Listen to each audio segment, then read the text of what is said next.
Magandang araw, Malacanang Press Corps.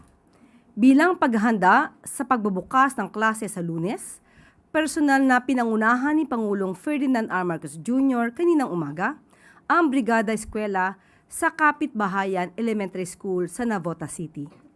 Sa kanyang pagbisita, binigyan diin ng Pangulo ang kahandaan ng pamahalaan at ang whole-of-government approach upang masigurong ligtas at matiwasay ang pagbubukas ng pasukan sa June 8. Ayon sa Pangulo, kailangang handa ang mga paaralan upang maging ligtas, inklusibo at learner-friendly ang mga ito para sa mga guro at estudyante.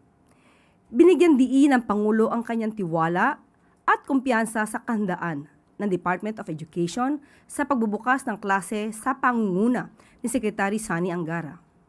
Ang utos ng Pangulo, tiyaking handa ang mga paaralan sa pagbubukas ng klase sa Lunes upang hindi mabitin ang mga kabataan sa kanilang pag-aaral. Si Pangulong Marcos Jr. na malapit sa mga bata ay bumisita sa Tara Basa Session na programa ng Department of Social Welfare and Development sa pangunguna ni Secretary Rex Gatchalian. Ibinahagi rin ng Pangulo ang kwentong pinamanggatang Ang Matching at Ang Pagong kasama si Secretary Angara. Namigay din ang Pangulo ng mga teddy bears sa mga grade 1 learners at bumisita sa mga booths na sumusuporta sa mga programa ng pamahalaan na nag-aangat ng kalidad ng edukasyon sa bansa.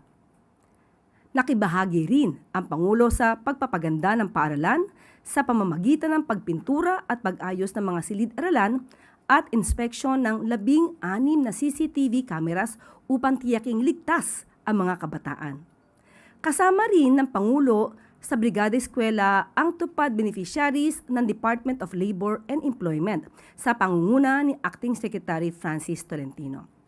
Sa Acting Secretary Tolentino, sinisiguro na halos 240,000 na manggagawa sa buong bansa ang magkakaroon ng trabaho sa ilalim ng tupad program patungkol dito sa Brigada Eskwela. Ang mga benepisyaryo ng tupad ay mabibigyan ng trabaho sa Balik Eskwela program ng pamahalaan. Para kay Pangulong Marcos Jr., ang pagbubukas ng klase ay sumisimbolo ng pagbubukas ng bagong pag-asa sa mga kabataang Pilipino na mangarap hindi lang para sa sarili, kundi para sa pamilya at para sa bayan.